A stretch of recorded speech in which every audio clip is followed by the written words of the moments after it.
So, yung 6 P's of negotiation. So, you know, proper prior preparation prevents poor performance. So, ibig sabihin, pag nag-prepare ka prior, it prevents poor performance.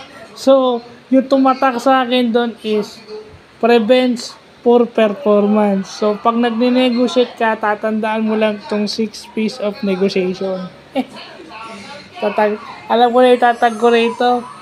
Itong taong kilala ko yung magaling dito.